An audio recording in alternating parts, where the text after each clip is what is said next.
दोस्तों हेलो, आज हम स्टडी करेंगे एंडोमेट्रियोसिस क्या होता है।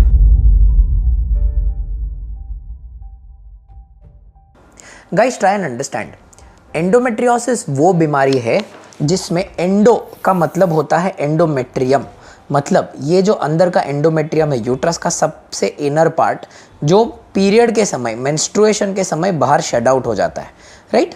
ये जो एंडोमेट्रियम है, एंडोमेट्रियोसिस में ये एंडोमेट्रियम ग्रो होने का स्टार्ट कर देता है बॉडी के अलग अलग जगहों पे। सबसे कॉमन जगह रहता है ओवरी, उसके बाद में रहता है पोस्टीरियर सर्विक्स, थोड़ा बहुत आता है फैलोपियन ट्यूब, थोड़ा बहुत आता है यूट्रस के इनसाइड जिसको हम बोलते हैं एडिनोमायोसिस। मतलब एंडोमेट्रियोसिस और एडिनोमायोसिस दोनों भाई भाई है एक दूसरे के। इस बीमारी के वजह से जो कुछ भी कॉम्प्लिकेशन होते हैं उन सबको हम बता देते हैं एंडोमेट्रियोसिस। दोस्तों ध्यान रखिए, एंडोमेट्रियोसिस ये सब जगहों को छोड़कर और बहुत सारी जगहों पर होते हैं। पेट में जैसे कि अम्बिलिकस, मसल में जिसको बोलते हैं स्कार एंडोमेट्रियोसिस। बहुत कारण हो सकते हैं, बहुत रीजंस हो सकते हैं, पर एंडोमेट्रियोसिस होता बहुत कॉमनली है पब्लिक को। ऑलराइट, ये बीमारी के वजह से मेन तकलीफ जो है वो कुछ इस प्रकार हो जाती है। ये जो यूट्रस है वो थोड़ा सा साइज में बड़ा हो जाता है, क्योंकि मैंने बताया आपको कि इसमें एडिनोमायोसिस होता है।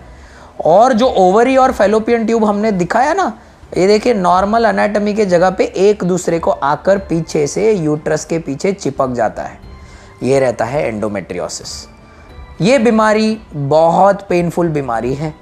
पीरियड के टाइम पर पेन होना बहुत कॉमन है, इनफर्टिलिटी होना बहुत कॉमन है, ट्यूबल डिस्टॉर्शन बहुत कॉमन है, साथ में लो AMH बहुत कॉमन है, पेन वाइल हैविंग सेक्स बहुत कॉमन है, बैक एक बहुत कॉमन है। ये सारा चीज इस बीमारी के साथ में आता है। ये है एंडोमेट्रियोसिस।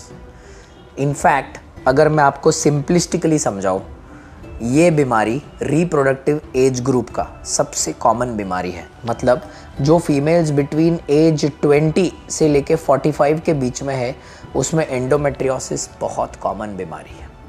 और फाइनली कंक्लूड करने के पहले एक चीज़ बताऊंगा कि एंडोमेट्रियोसिस और फाइब्रॉइड, एंडोमेट्रियोसिस और इनफर्टिलिटी, एंडोमेट्रियोसिस और एडिनोमायोसिस, एंडोमेट्रियोसिस और लो AMH, इन सभी का एक दूसरे के साथ में बहुत गहरा रिश्ता है। ये सब कुछ एक दूसरे के साथ में बहुत मिले हुए हैं। इसीलिए ये बीमारी बड़ा डेंजर बीमारी है। इसीलिए इस बीमारी का करेक्ट ट्रीटमेंट करना बहुत इंपॉर्टेंट चीज़ है। और जब इसका करेक्ट ट्रीटमेंट होता है तभी ही पेशेंट को अच्छा रिलीफ मिलता है।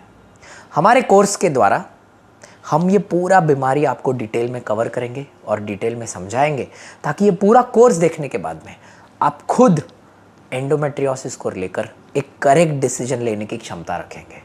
Thank you so much.